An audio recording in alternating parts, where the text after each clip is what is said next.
अस्सलाम वालेकुम, मैं आपका होस्ट हसन शहबाज। आप देख रहे हैं वॉइस ऑफ पाकिस्तान डिजिटल। आज हमारे साथ मौजूद हैं एडवोकेट जुनैद खान, और आपने इनको सोशल मीडिया पे भी देखा। और रजब फैमिली और रजब भट्ट और मान डोगर और हैदर शाह के बहुत करीबी दोस्त भी हैं, और मुतअद्दिद बार उनके केस भी लड़े हैं। इनसे पूछेंगे जो कंट्रोवर्सी से हम चल रही है रजब भट्ट, उमर शहजी, मान डोगर के हवाले से, जो जो सेशन कोर्ट से होती है हाई कोर्ट तक पहुँच चुकी है। क्या देखते हैं कि जो उमर भट्ट को जान से मारने की धमकियां दी हैं मान डोगर ने, उस केस के हवाले से क्या न्यू अपडेट है, और जो 506 बी लगी है मान डोगर पे, इसमें कितनी सदाकत है। और उनके जो वकील हैं मियां अशफाक, उन्होंने कल दलाइल दिए और मान डोगर की जो ज़मानत है कंफर्म हो गई है। रजब भट्ट मुख्तलिफ कंट्रोवर्सी की वजह से पाकिस्तान में मौजूद नहीं है। इनसे पूछेंगे क्या सारी सूरत। अस्सलाम वालेकुम। जी वालेकुम सलाम। सर ये बताएं, सबसे पहले जो उमर भट्ट ने केस किया हुआ है मान डोगर, हैदर, शहजी और रजब भट्ट के ऊपर, इसके हवाले से कोई न्यू अपडेट बताएंगे आप? भाईजान उनकी जो कल की बेल ऑनरेबल हाई कोर्ट से कंफर्म हो चुकी है।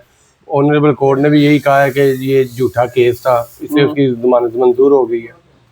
सर ये अब क्या बताएंगे कि जो मान डोगर ने लाइव बैठकर उमर भट्ट को धमकियां दी कि मैं तेरे घर आ रहा वहाँ, तेनू छड़ांगा नहीं, बाहर निकल।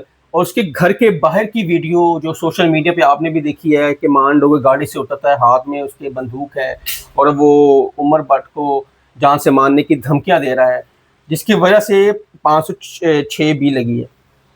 और भाईजान सबसे पहले मैं ये बता दूं, ये जो बदमाशी है ना, ये सिर्फ टिकटॉक की हद तक ये कर रहे होते हैं। और पहले उमर भट्ट ने वहाँ, आप भी अगर पूरी वीडियो देखें ना, पहले उमर भट्ट ने बदतमीजी शुरू की और गाली गलौज की। तो कोई भी गैरतमंद होता है ना, जो भी इंसान जिसके अंदर गैरत का मादा होता है, वो आगे से इस तरह की हरकत करता है, उसका जवाब पूरा देता है। तो जब उसने पहले उस पे उनकी फैमिली तक गया है, गालियों पे गया उमर भट्ट, तो जो अपना मान है उसने उसका सही जवाब दिया, और बनता भी यही था जवाब। अच्छा सर, आप भी देखते कि आजकल टिकटॉक लाइव पर बैठकर या टिकटॉक पर बैठकर आजकल बदमाशियाँ हो रही हैं, एक दूसरे को धमकियां दे रहे हैं।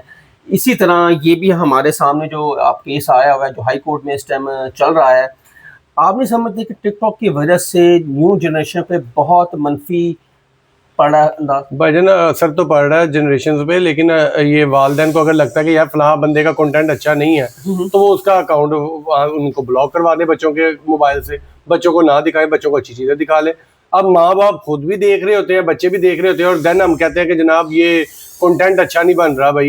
भाई आप लोग खुद लाइक करते हैं तो उन्हें व्यूज आ रहे हैं ना, तो वो कंटेंट पे कंटेंट बना रहे हैं ना। माशरे को खराब करने में सबका रोल है, हर एक को अपनी जिम्मेदारी कबूल करनी चाहिए। अच्छा, आप बड़े करीबी उनके दोस्त भी हैं मान डोगर के, रजब भट्ट, शहजी के, हैदर के।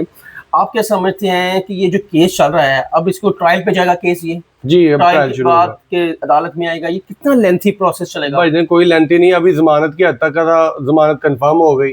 अदालत ने कह दिया ये झूठा केस है, कल को ट्रायल चलेगा तब भी साबित हो जाएगा कि झूठा ट्रायल वो ये केस था।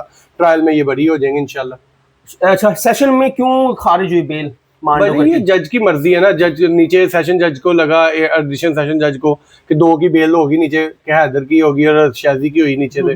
उन्हें लगा कि यार नहीं, मेरे मुताबिक इनकी बेल नहीं बनती, उन्होंने खारिज कर दी। और हमारे पास रिलीफ था कि हम जा सकते थे हाई कोर्ट गए हैं, तो दूसरी पेशी में उन्होंने वो मारी उसकी जमानत। अच्छा, जज ने शायद ये समझा हो कि मेन जो कंप्लेंट है वो है मान डोगर। उन्होंने कहा था कि ये मेन अक्यूज है जनाब, इसका नॉमिनेटेड है। हालांकि जज साहब को ये भी पता होना चाहिए था, तीनों चारों ही नॉमिनेटेड थे। उन्होंने अपना माइंड सेट था उनका, वो कुछ और था। लेकिन जो हाई कोर्ट में गया तो अल्हम्दुलिल्लाह वहां से बेल होगी हमारी।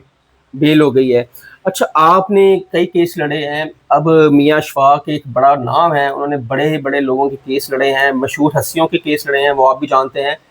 क्या जरूरत पड़ी मियां अशफाक को उस पर हायर करने की? केस तो छोटा सा था। भाईजान मियां अली शफाक हमारे बड़े भाई भी हैं, उस्ताद भी हैं, तो इसमें हायर करना नहीं है, एक खिदमात हम किसी की भी ले सकते हैं। छोटा केस हो बड़ा हो, केस केस ही होता है ना भाई। ठीक है। हमें लगा कि जनाब हमें हमारे साथ असिस्ट कर लें। अब जो दूसरी ओपोनेंट जो कौंसल थे नीचे, वो भी पेश हो रहे थे, और जब ऊपर गए तो उन्होंने भी अपना वकील बदल लिया। ये एक बड़ी बात नहीं होती, अपने जो सीनियर होते हैं उनसे रहनुमाई लेते हैं। हमारे वो सीनियर अली शफाक साहब, तो हमने उनसे रहनुमाई ले ली। अच्छा सर, रजब भट्ट जो इस टाइम बैरून मुल्क हैं, उनकी बेल तो वैसे ही खारिज हो चुकी है एकदम पैरवी की वजह से।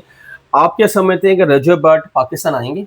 जी भाईजान इंशाल्लाह, अल्लाह ताला के घर उम्मीद है कि इंशाल्लाह आ जाएंगे। हालात वैसे नहीं है ना, क्योंकि यहाँ पे आपको पता ही है जैसे मामला होते हैं, लोगों का माइंडसेट होता है।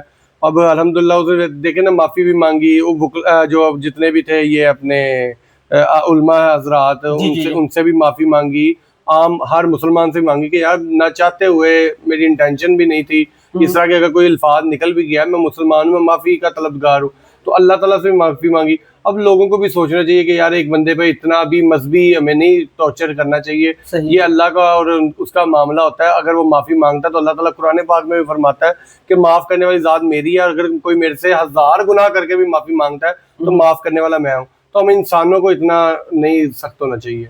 अच्छा, आप ये समझते हैं कि रजब भट्ट पे 295 सी तो लगी नहीं थी? उन्होंने अपने व्लॉग में 295 और 295 सी का ज़िक्र किया। ये नहीं करना चाहिए था, आप ये समझ। मैं कहता हूँ इंसान को बोलते वक्त सोचना चाहिए कि हुँ, यार हुँ। जिस चीज का इल्म नहीं है उसके बारे में बात ही नहीं करनी चाहिए। वो कौन-सा लाइव बैठे हैं, वो एडिट भी कर सकते हैं। वो अगर उन्होंने कह दिया है, इंटेंशनली कह भी दिया है, तो वो एडिटिंग के थ्रू वो काट सकते हैं अल्फाज। उन्हें ए पता तो ही नहीं लगी था ना थी। भाई, उन्हें भी नहीं था ना पता कि इतना बड़ा ये मामला कहाँ तक जाएगा। सर, आप वकील हैं, उन्हें आप हाँ अपने व्लॉग, जो। नहीं नहीं मेरी बात है, वो व्लॉग बना के वकील से मशवरा तो नहीं नहीं, करता नहीं, ना। नहीं, मैं आपको बता रहा हूँ, उन पे 295 के ए का केस चल रहा था कराची हाँ। में, ठीक है? उनको तो पता था, वकील बताता है अपने जो उसके साथ जो क्लाइंट होता है कि भाई आपको इस वजह से आपका ये केस लगा है, हाँ। इस वजह से आपके जुर्म ये लगा है, तो आप इससे ये क्या उनको नहीं पता था? उनके वकील ने नहीं समझाया होगा? या आप भी उनके दोस्त भी हैं, वकील भी हैं, आपका नाम भी है, उन्होंने आप लोगों ने बताया? भाईजान पता था, लेकिन ये नहीं, इतना नहीं था उसे पता कि यार ये इतना हीनियस होगा, हम लोगों को तो पता है, उसे उसने नॉर्मली लिया। लेकिन ये है कि गलती इंसान से होती है, हम्म। हमें बड़ा दिल करके माफ करना चाहिए। जब एक मुसलमान है ना, और मुसलमान को हम काफिर नहीं बना सकते ना, हम्म। वो ऑलरेडी मुसलमान ही है, तो वो माफी मांग रहा है, तो लोगों को थोड़ा थोड़ा सा नरमी अच्छा, का सोशल जरूरी मीडिया है। पे एक बातें भी हो रही हैं कि रजब भट्ट किसी लॉबी के हाथ में खेल रहा है, इसके पीछे कोई लॉबी है? वल्लाह आलम भाईजान, मुझे नहीं पता लॉबी कौन सी है, मुझे तो ये होटल की लॉबी लग रही है जहाँ पे बैठते बोलते हैं। अच्छा, कोई लॉबी कोई नहीं लॉबी होती नहीं है। यार, कुछ भी नहीं है, हमें बिला वजह वेले घर बैठे जो अच्छा, मर्जी तबसरे करते जाए। उन्होंने कहा रजब भट्ट पाकिस्तान से मूव भी होना चाहता है, इस वजह से उसने ये बातें की नहीं, हैं। पाकिस्तान से क्या, उसके पास जितना पैसा क्या वो वैसे मूव नहीं था हो हो सकता। सकता है, हो सकता तो फिर उसे ये करने की क्या जरूरत है कि जिससे वो पाकिस्तान ही ना आ सके। ये है। सब यार अफवाहें होती है। जब बंदा एक फेमस होता है ना, तो उसके खिलाफ बातें कर ही रहे होते हैं। अच्छा, अच्छा, रजब भट्ट लंदन में है और उनकी गाड़ी पे एक शीशा भी टूटा है, उसके बड़ी सोशल मीडिया पे इस टाइम है, कोई हमला हुआ है उनके ऊपर? वल्लाह आलम, अभी मुझे ना इसकी इतनी डिटेल नहीं पता चली, कल की बात थी ये। हम्म। अब बात करूंगा उससे तो फिर ही पता चलेगा क्या आपका क्या अंदाजा कहता है कि क्या हो सकता नहीं है? नहीं, वहां पे एक्सीडेंट हो गया होगा, ये भी एक्सीडेंट हुआ है? वहां पे इस तरह के मुल्क में आप इस तरह हमला नहीं होता। और अच्छा, वो बड़े डिजिटल लोग हैं, और वहां पे 2 मिनट में वो हर चीज सामने आ जाती है। एक्सीडेंट हो गया ना। ऐसा एक्सीडेंट जी हुआ है? जी। अच्छा, अब आप कहते हैं कि रजब भट्ट अब पाकिस्तान नहीं आएंगे क्योंकि उन्होंने अपनी गाड़ियां भी आई थिंक सेल कर दी हैं। इसका मतलब उन्होंने दुबई का रेजिडेंट कार्ड भी बना लिया है।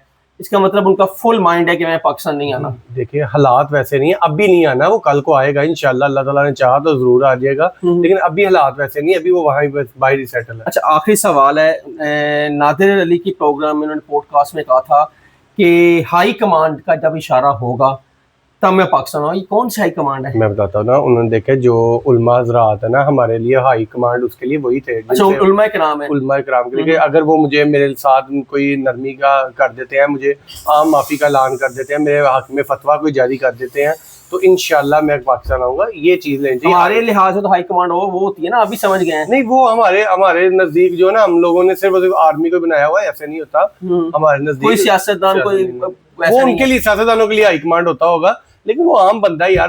जब बैठ कर सियासत या इसे इधर उधर से कोई ताल्लुक नहीं। वो उसने हाई कमांड उन लोगों को कहा है इंशाल्लाह। और अगर हम इसे और पॉजिटिव लें तो हाई कमांड का इशारा वो अल्लाह ताला पे ले जाए। सबसे हाई कमांड तो अल्लाह की है। अगर हम पॉजिटिव ले लें कि जनाब उसने मे भी ये कहा हो कि अल्लाह ताला की तरफ से जब इशारा होगा। हाँ, तो अपने पॉडकास्ट में क्या देता? नहीं, मैं बता रहा हूँ ना। अब देखें, अगर हम आप नेगेटिव वाला ले रहे हैं कि जनाब उसने वो वाले हाई कमांड को कहा होगा, मैं आपको कहता हूँ अब उसने ये वाले हाई कमांड को कहा होगा।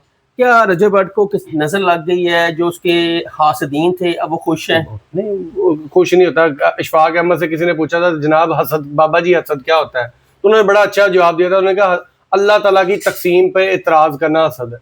अच्छा, तो जो हाजिर है मैं उन्हें भी कहूंगा, हसद करने का फायदा कोई नहीं, मेहनत करो, मुस्बत सोच रखो, इंशाल्लाह अल्लाह ताला बड़ा करम करेगा। बिल्कुल नाज़रीन, ये थे हमारे साथ एडवोकेट जुनैद खान, और इनकी आप बात सुनी कि रजब भट्ट का अभी तक दूर दूर तक कोई पता नहीं है कि पाकिस्तान वो कब आए, अभी तक को इनको भी नहीं पता। और जो लंदन में उन पर एक गाड़ी का शीशा टूटा है, वो कहते हैं शायद ये एक्सीडेंट हो सकता है, इसमें कोई कंट्रोवर्सी नहीं है कि उसको कोई हमला हुआ है।